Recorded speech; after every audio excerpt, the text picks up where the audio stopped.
Assalamualaikum warahmatullahi wabarakatuh. Perkenalkan, nama saya Wulandari Dewi Susilowati MKes, dosen program studi D3 Reka Medis dan Informasi Kesehatan Universitas Bima Internasional MFH. Pada kesempatan ini, saya akan menjelaskan mengenai pernyataan diri dosen dalam unjuk kerja Tridharma Perguruan Tinggi atau biasa disebut PDD UKT-PT. Pada saat ini, saya mengampu mata kuliah Sistem Genitori Urinari Reproduksi Perinatal dan Kongenital dengan bobot SKS, 2 SKS Praktikum, 1 SKS Teori.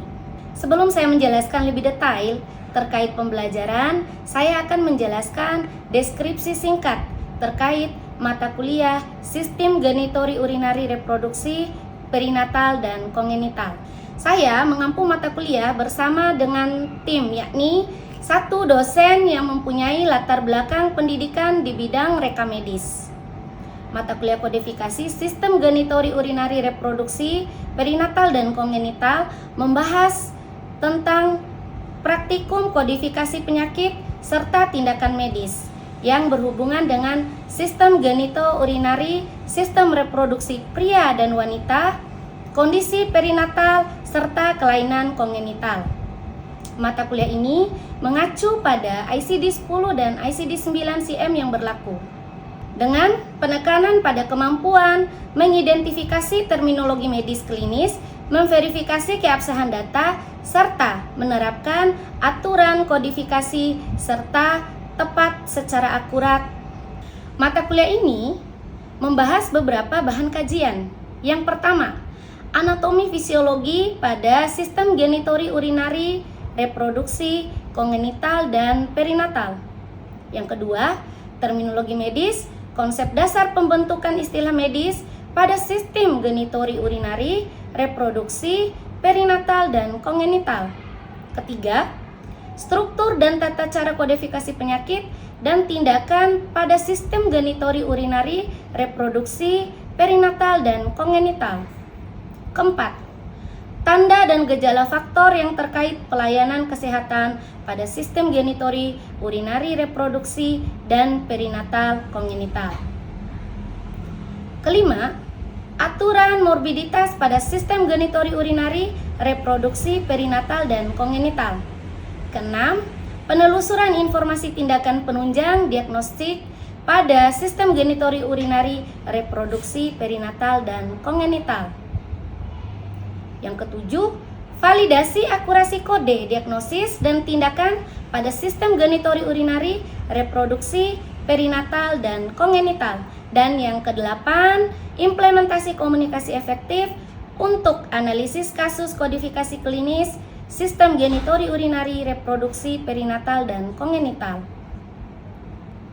Adapun CPL pada mata kuliah sistem genitori urinari, reproduksi, perinatal, dan kongenital ini, yang pertama adalah mahasiswa diharapkan mampu melaksanakan sistem klasifikasi klinis dan kodifikasi penyakit untuk kepentingan statistik kesehatan mengacu pada ICD-10 dan ICD-9-CM yang berlaku.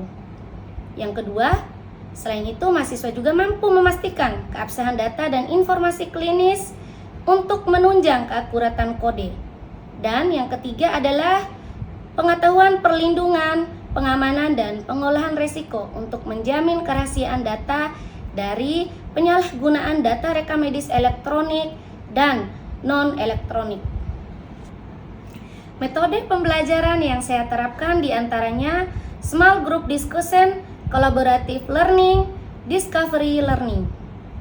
Dalam melakukan sistem penilaian, saya mengambil dari beberapa aspek penilaian, yaitu ujian tengah semester, ujian akhir semester, penugasan, kuis, kehadiran, serta soft skill. Setelah menjabarkan deskripsi singkat mata kuliah Sistem Genitori Urinari, Reproduksi, Perinatal, dan Kongenital, berikut cuplikan video pembelajaran saya secara tatap muka di kelas. Mata kuliah saya yang saya ajar adalah kodifikasi Sistem Genitori Urinari, Reproduksi, Perinatal, dan Kongenital. Dan topik pembelajaran saya saat ini adalah anatomi fisiologi pada sistem reproduksi. Mari kita simak bersama video cuplikan pembelajaran saya di kelas berikut ini. Baik, Assalamualaikum warahmatullahi wabarakatuh dan selamat siang. Waalaikumsalam warahmatullahi wabarakatuh.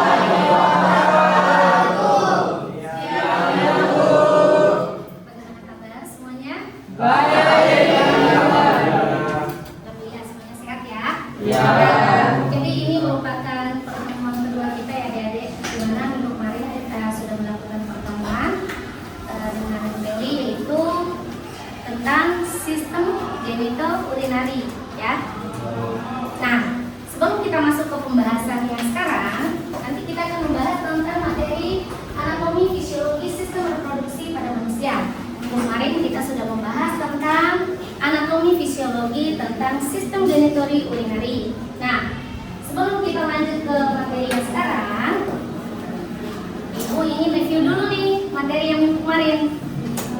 Kira-kira masih diingat atau sudah lupa?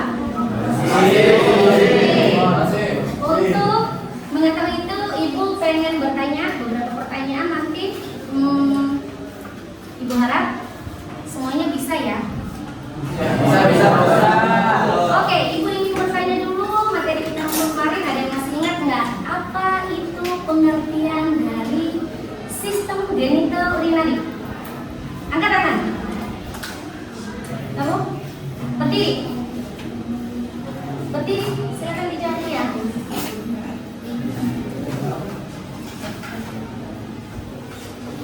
Silakan.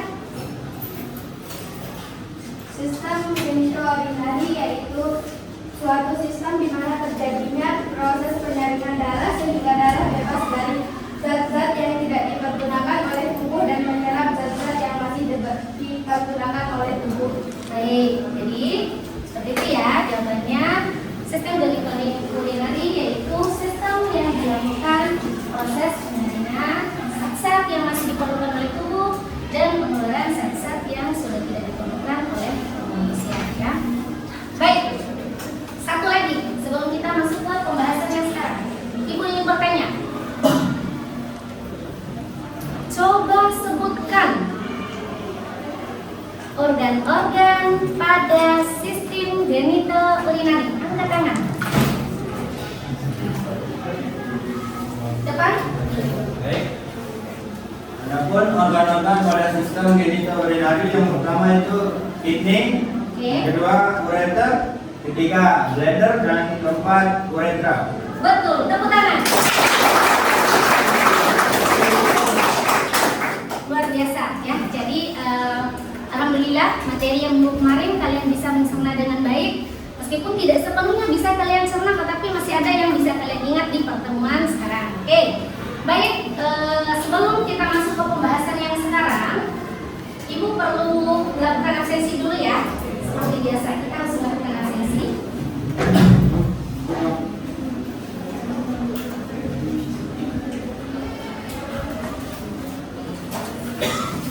Agung Firman Fernanda, Hadir.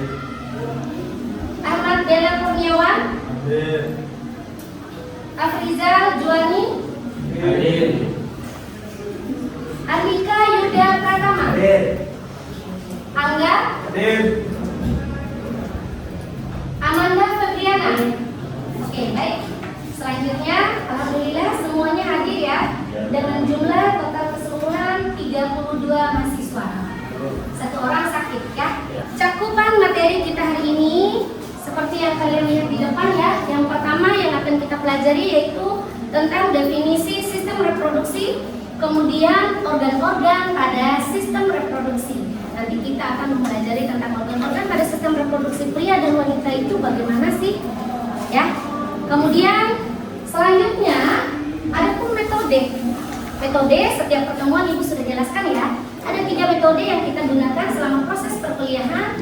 Yang pertama adalah small group discussion, kemudian collaborative learning dan discovery learning. Ada 3 metode ya. Kemudian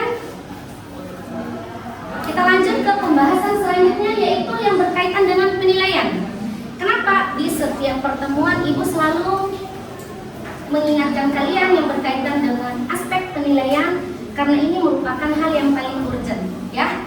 Jadi supaya kalian terus teringat nih bahwa di mata kuliahnya Bu Dewi ternyata ada proses penilaian yang harus saya penuhi. Yang pertama dari aspek pelaksanaan UAS.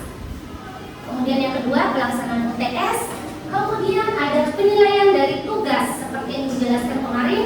Ada aspek tugas individu dan juga aspek tugas kelompok. Kemudian ada kuis. Seperti biasa di awal juga tadi kita sudah melaksanakan kuis ya. Kemudian ada yang berkaitan dengan yang paling penting juga ini adalah kehadiran ya. Dan yang terakhir adalah soft skill kalian bagaimana ya. Oke. Kita lanjut ke pembahasan kita yang berkaitan dengan anatomi, fisiologi, sistem reproduksi pada manusia. Coba kalian perhatikan gambar di depan itu. Ada yang bisa memberikan gambaran kepada ibu? Apa itu gambar di depan? Ada beberapa bayi ya yang lagi duduk berderet. Oke. Perhatikan.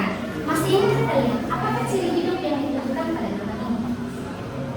Mengapa makhluk hidup melakukan reproduksi dan bagaimana manusia bereproduksi?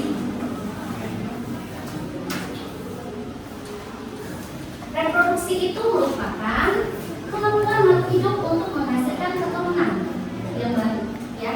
Jadi dari gambar tadi kalian bisa menyimpulkan bahwa reproduksi itu sebenarnya tujuannya adalah untuk mempertahankan keturunan supaya tidak punah ya, atau untuk melestarikan jenis supaya tidak punah. Kalian bisa kebayangin nggak seandainya kita ini tidak ada proses reproduksi di dalam hidup kita? Dari nenek moyang, kemudian melahirkan anak, melahirkan cucu, jadi semuanya melakukan reproduksi baik pada manusia maupun pada tumbuh-tumbuhan seperti itu ya. Tapi hari ini kita akan mempelajari tentang sistem reproduksi pada manusia. Oke. Reproduksi itu terjadinya kapan? Biasanya reproduksi diawali dengan terjadinya fertilisasi atau pembuahan berupa peleburan sel kelamin jantan dan sel kelamin betina atau biasa dikatakan dengan fertilisasi internal di dalam tubuh. Jadi baru bisa dikatakan reproduksi ketika adanya pertemuan antara sel kelamin betina dan juga sel kelamin jantan. Apakah laki-laki dengan laki-laki bisa menghasilkan anak? Iya. Perempuan dengan perempuan bisa menghasilkan anak? Iya. Ada sel kelamin betina dan sel kelamin jantan ya. Oke, bisa dipahami sampai sini adik-adik? Bisa. Ya, kita lanjut. Pengertian dari sistem reproduksi yaitu rangkaian organ dan struktur yang bertanggung jawab dalam proses reproduksi. Di antaranya yaitu nanti akan ada proses pembuahan, kehamilan, dan kelahiran. Jadi di sistem reproduksi ini nanti di pertemuan berikutnya kita tidak hanya sekedar membahas tentang anatominya saja seperti yang kita lakukan pertemuan hari ini ya. Nanti di pertemuan-pertemuan berikutnya kita akan membahas tentang proses terjadinya kehamilan, menstruasi sampai dengan masa nifas ya. Jadi hari ini kita hanya membahas tentang organ-organ pada sistem reproduksi wanita dan organ-organ pada sistem reproduksi pria. Oke.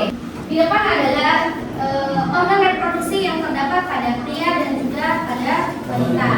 Yang pertama dari wanita itu kalau yang berkaitan dengan sel kelamin pada wanita biasa dikatakan dengan ovum atau sel telur. Sedangkan sel kelamin pada pria merupakan spermatozua atau sperma.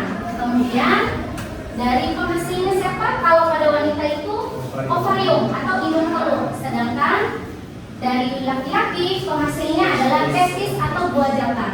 Kemudian yang ketiga adalah ada ovidum atau saluran telur. Ini merupakan saluran kelamin pada wanita. Sedangkan saluran kelamin pada pria ada vas deferens atau saluran sperma. Kemudian ada saluran luar. Kalau pada wanita biasa dikatakan vagina. Sedangkan pada laki-laki biasa dikatakan dengan penis.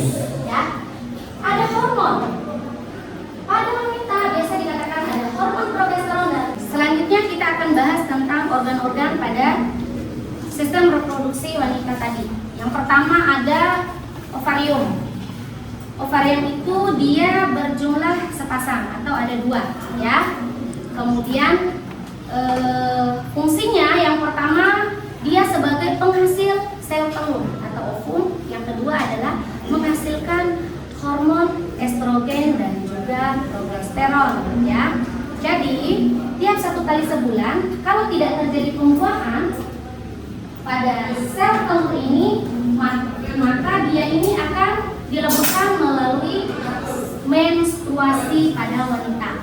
Jadi terjadinya menstruasi setiap bulan itu karena tidak ada terjadinya pembuahan pada ovarium ya. Nanti kita akan pelajari di pertemuan berikutnya yang berkaitan dengan menstruasi dan lain-lain ya. Oke, selanjutnya kita lanjut ke organ berikutnya yaitu ada ovidum atau tuba fallopi ya.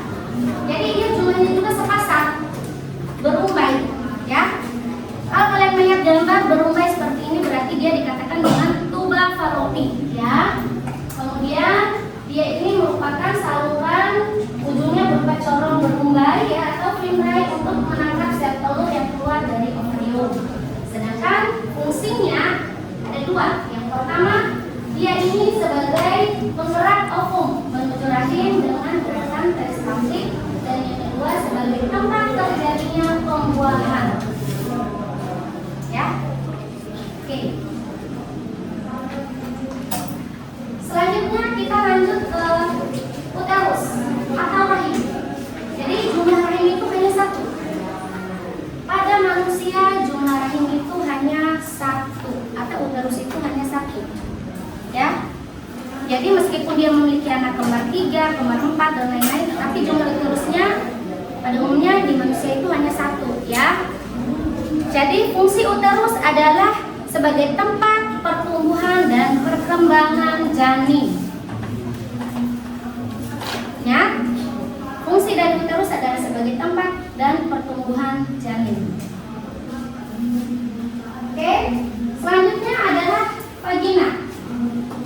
Di mana vagina ini merupakan saluran tubuh yang menghubungkan antara serviks, uterus dengan luar tubuh. Kemudian vagina ini berperan dalam hubungan seksual dan juga sebagai saluran tempat keluarnya darah pada saat menstruasi, dan juga ada saluran terjadinya kehamilan pada wanita ya. Jadi seperti itu. Ada yang ingin bertanya sampai sini atau ibu yang akan bertanya?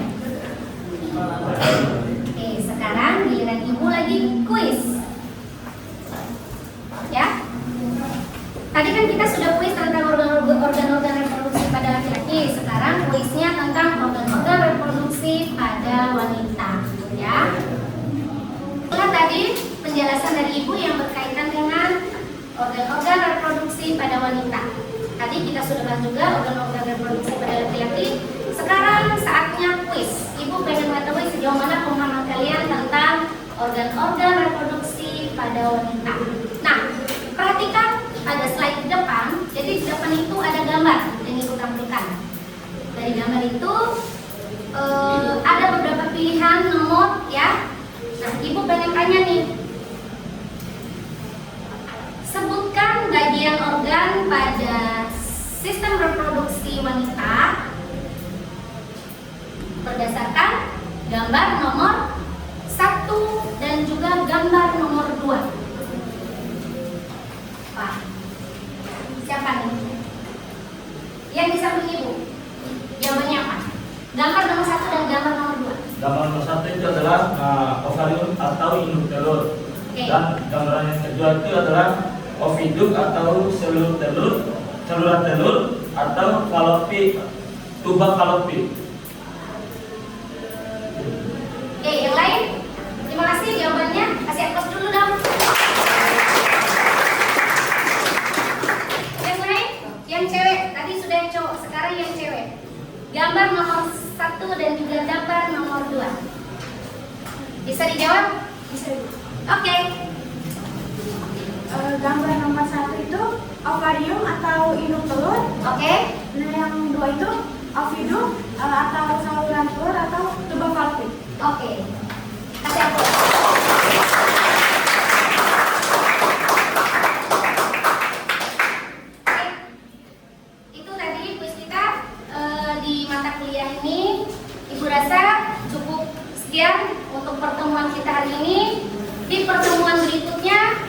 akan membahas lagi tentang yang pertama siklus menstruasi, kemudian kehamilan sampai dengan pada masa nifas ya. Siap, Bu. Oke. Ada yang ingin bertanya lagi? Oke, cukup ya? Baik, Ibu rasa cukup sekian. Karena jamnya Ibu juga sudah berakhir ya. Ibu rasa pertemuan kita pada pagi hari ini atau siang hari ini cukup sekian dulu. Sampai ketemu minggu depan. Ya. Assalamualaikum warahmatullahi wabarakatuh. Baik, itulah pembahasan materi dari Ibu hari ini tentang sistem reproduksi pada manusia ya. Tadi kita sudah membahas tentang organ-organ reproduksi pada laki-laki dan juga organ-organ reproduksi pada wanita. Jadi alhamdulillah tadi kalian sudah memahami berdasarkan kuis yang Ibu lemparkan tadi, ada beberapa pertanyaan dan luar biasa kalian bisa menangkap dengan baik. Harapan Ibu di pertemuan minggu depan harus lebih maksimal lagi ya. Jadi pertemuan minggu depan seperti biasa, di awal pertemuan pasti akan ada kuis di materi yang kita lakukan hari ini ya. Jadi, itu saja dari Ibu, sampai ketemu minggu depan. Demikian, wassalamualaikum warahmatullahi wabarakatuh.